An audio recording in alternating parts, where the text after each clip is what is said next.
Hello guys, welcome back to my YouTube channel. स्वागत आहे तुमचं माझ्या व्लॉगमध्ये. कशा आहात तुम्ही सगळे? मजेत ना? आय होप सगळे मस्त आणि मजेत असेल. मी पण छान आहे, मजेत आहेत. आणि आजच्या व्लॉगमध्ये तुमच्या सगळ्यांचं मनापासून स्वागत आहे. तर पाठीमागचा व्लॉग पाहिला आहे तुम्ही. ज्यांनी नसेल पाहिला त्यांनी जाऊन बघा.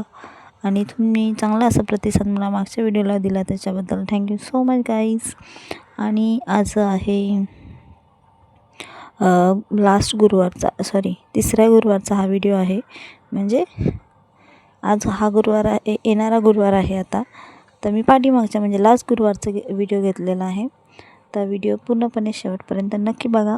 आणि या व्हिडिओच्या माध्यमातून तुम्हाला मी एक छोटीशी टिप देणार आहे. म्हणजे थोड्याशा ट्रिक्स आहेत त्या पण नक्की ऐका आणि आवडला तर मला नक्कीच कमेंट करा.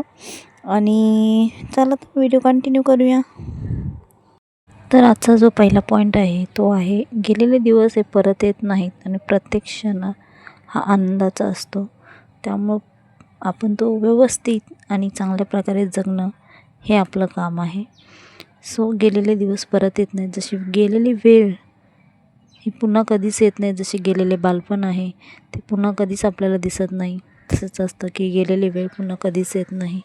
आणि आपण एका स्त्री आहोत आणि स्त्रीचं लाईफ असं असतं की सतत धावपळ. सकाळी उठल्यापासून रात्री झोपेपर्यंत आपली धावपळ चालूच असते. आपल्या पाठी जी कामं असतात ते कधी संपतच नाहीत, एकामागं एक चालूच असतात. तसंच आपण आपल्या टाईम मॅनेजमेंट करायला शिकायचं की टायमाला व्यवस्थित असा अशा प्रकारे मॅनेज करायचं की जिथे आपल्याला स्वतःसाठी वेळ भेटला पाहिजे, आपल्या फॅमिलीसाठी वेळ भेटला पाहिजे, आपल्या जे काही कला गुण असतील त्यांच्यासाठी पण टाईम भेटला पाहिजे. आणि स्त्रिया अशा आहेत की म्हणजे भारतातील स्त्रिया म्हटलं तर त्यांना अशी संस्कृती लाभलेली आहे ना की आपल्या ज्या भारतामध्ये आहे ते एवढं वेगवेगळ्या प्रकारचं जे त्योहार आहेत, आपले सण उत्सव आहेत, अशी संस्कृती कोणालाच भेटलेली नाही. त्यामुळे भारतामध्ये एवढी जी संस्कृती आणि कला आहे त्याच्यामुळे ना की माणसाचा वेळ कसा आणि कुठे जाईल हे समजतच नाही. पण अशा वेळमध्ये आपण तो वेळ वाचून आपण स्वतः काहीतरी करायला शिकायचं आहे आणि त्या वेळेचा चांगला उपयोग करून घ्यायचा आहे आणि आपल्या मुलांनाही त्याचा उपयोग करून द्यायचा आहे.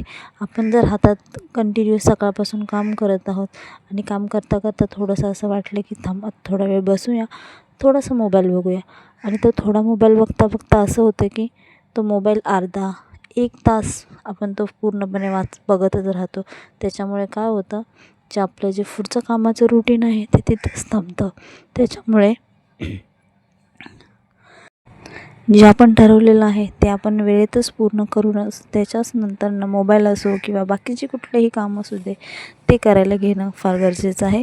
कारण आपलं काम जर अर्धवट राहिलं तर पुढची सर्व कामं पूर्ण विस्कळीत होतात आणि मग जे आपण सकाळपासून उठलेलो असतो, मेहनत करत असतो लागोपाठ, त्या मेहनतीवर सगळं पाणी फिरतं.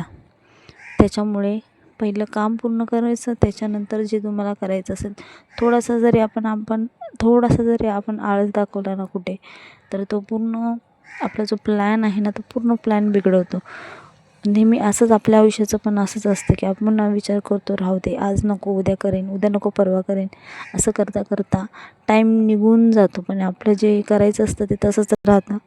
जसं की एक्झाम्स असतात, आज नाही उद्या करेन असं करता करता दिवस येऊन जातो, अभ्यास तर काही होत नाही आणि सगळं काही तसंच राहतं. त्याच्यामुळे टायमाला महत्त्व देणं फार गरजेचं आहे.